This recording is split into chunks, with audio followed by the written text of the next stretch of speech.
Sa likod ng bawat uniforme ay pagsasakripisyo at pananampalataya.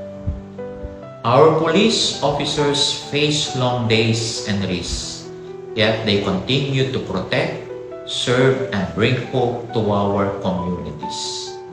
Sa bawat maliit at di nakikitang gawa, patuloy nilang pinapatibay ang ating bayan.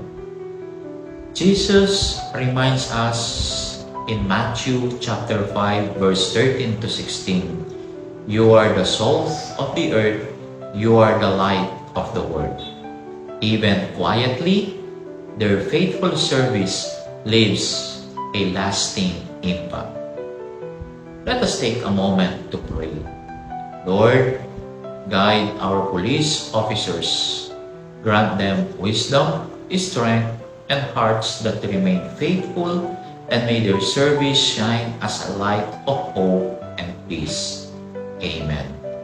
And lastly, let us continue to support them through our prayers, encouragement, and respect. May their quiet dedications inspire us all.